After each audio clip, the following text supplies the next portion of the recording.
Horse in the race is Chenille. She's the highest runner in the race, but comes in on 53.5 kilograms. Very good winner last Saturday's Nathan's Memorial, for which she didn't get a penalty. And to talk Chenille, we welcome in Cambridge trainer Tony Pike. Tony, your reaction to last week's win in the Nathans? Yeah, good afternoon, Aidan. Look, really pleasing. Obviously back on a reasonable surface. She was very dominant. She was given a nice ride by Leith, but she carried the 57 kilos. She ran out the 2200 metres very strongly and was a dominant winner. So, look, until the weather arrived, everything was coming out perfectly. She was dropping back to 53.5 kilos and, look, everything was looking spot on. But obviously the weathers and the track conditions on Saturday are going to play a huge part for us. Obviously, to get her to an Auckland Cup, you've had to do all the base work for her. So what does that mean in the last week, in the final 7 days between the Nathans and the Auckland Cup itself, Tony? Yeah, look, she obviously ran in the Nathans on Saturday, backing up a week later, so she hasn't needed to do a huge amount through the week. We've just kept it ticking over. She worked on the course proper here at Cambridge, over 2,000 metres this morning, just nice, even work, but couldn't be happier with her. She's probably in the best form we've had her in all season, and look, it's just really unfortunate that the weather forecast doesn't look flash for the weekend. We saw her on a rain-affected track in the Avondale Cup, and she didn't seem at home. What's your feeling on maybe a sort of the better side of slow, or even the worst side of slow for Saturday? Oh, look, I think if it held around the dead 6 mark, we'd probably be a chance. Your run in the Avondale Cup was actually quite good. When you look at it in hindsight, she was, back and wide, and not much was making up ground out there, and she still closed the race off very well. So, if it hung around the dead 6, slow 7 range, we'd probably definitely run, and I'd say on that lightweight should still be a chance. But, if the weather forecast is right and it gets, starts heading towards the heavy range, then, it's going to be a bit of a call whether we even run or not on Saturday. So, look, we're just going to have to play that by ear. Obviously, we had to pay up on Wednesday morning, and just keeping an eye on the weather. If we hadn't paid up, no doubt some miracle would have happened and it all would have blown away. So we'll just play it by ear on Saturday morning and see how we go. Yeah, exactly. We've seen the bookmakers react because she's been the favourite right the way through. The rains come, and she moves out to sort of $8 or whatever in the market. For you, Tony, who's the horse to beat in the Cup? I think looking at the track conditions, Megablast. He's won on wet tracks. He's very seasoned, and Nigel's a great trainer. So I think he's nicely placed on 55 kilos, especially if the rain arrives and it becomes a very heavy track to win the race. Yeah, exactly. Yeah, let's move you on to the Group 1 Sistema Stakes for the 2-year-olds, and it's been a really interesting race. This, obviously, unfortunately for you, Aim Smart won't be starting in that. Before we get on to your 2 runners here, can you just give us an update on Aim Smart and just his situation? Yeah, look, Aim Smart unfortunately pulled up lane behind after his Matamata run, and we found a little bit of an issue in behind that required a small operation. So he actually got that done yesterday, and he'll be off the scene now, obviously till the spring. But look, it's definitely not career-threatening at all. Just something that needed tidying up, and look, he'll go for a nice long break now, and he'll come back as a 3-year-old, and I'm sure on the ability he showed us as a 2-year-old, he's going to be very competitive in some of the better 3-year-old races here in the spring. The 2 runners you do have in the race, Felton Road and Ujjayyi, both of them have shown us immense ability so far. Felton Road, we haven't seen him since the Karaka Million when running 3rd as favourite that day.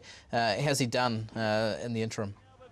Yeah, really pleased. He only had a week in the paddock after the Cracker Millions just to freshen up, and we took him to Elixir a couple of Tuesdays ago for a barrier jump out when they opened up the course proper there, and he jumped out with Rangapo, Snowdrop and Indecision, and went really well on that jump out. I was wrapped with him, so really pleased with his work leading into Saturday. Obviously the biggest question mark for him is going to be the wet track. Obviously he's never raced on a surface any worse than dead, and he has actually got a nice low action on him, so there's a question mark whether he's going to handle those track conditions. But I suppose most of the 2-year-olds this season that are in this race are going to be in the same boat. Ujjayyi meets Summer Passage, who was so impressive winning the Matamata Slipper, but they've met at the trials, and Ujjayyi was certainly taking ground off Summer Passage that day before a winning debut at Te Aroha. Obviously things went wrong in the Matamata Bridges when she's run off, but I guess you can take a bit of heart out of that trial when you're coming up against Summer Passage, who does look one of the horses to beat in the Sistema Stakes.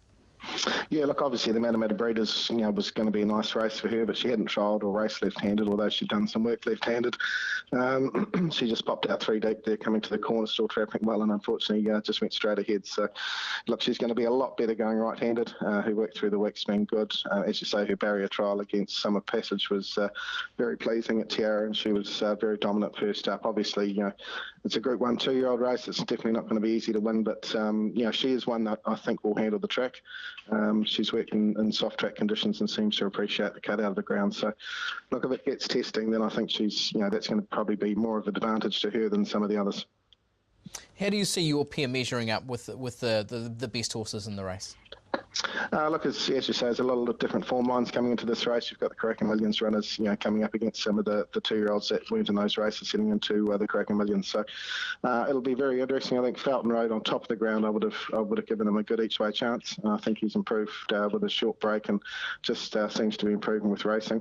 And the other filly, look, if she does everything right, obviously she's drawn a touch awkwardly again, but if it becomes wet, barrier draws sort of probably won't play a part. So if she does everything right on Saturday, she's definitely got the ability, but obviously she hasn't got the ring craft of some of the others. Okay, yeah, the other race you've got runners in, Tony, is the third. You've got Blue Lagoon coming up against Sheridan there. How do we assess these two?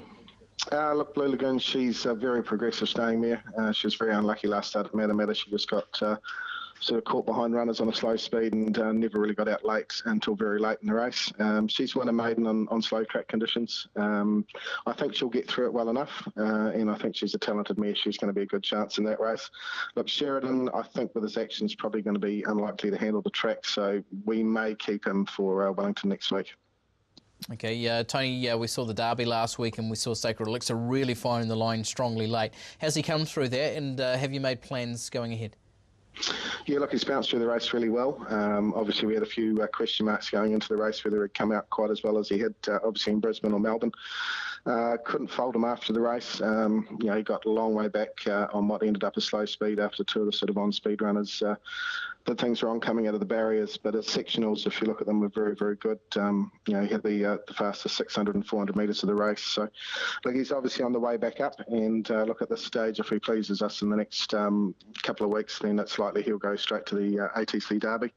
We probably won't run in the Rosehall Guineas. Obviously, he's got plenty of mileage in his legs, and we'll probably just give an exhibition gallop or 2 before that. And look, if we're happy, he'll fly over on the Monday before the ATC Derby. Yeah, great stuff. I really appreciate you joining us, Tony, and best of luck for your runners in the Group 1s, especially on Saturday. Thanks a lot, Aidan. Tony Pike, who trains out of Cambridge, and he does have Chenille, who looks a key chance in the Barfoot and Thompson Auckland Cup, Ujjayyi, and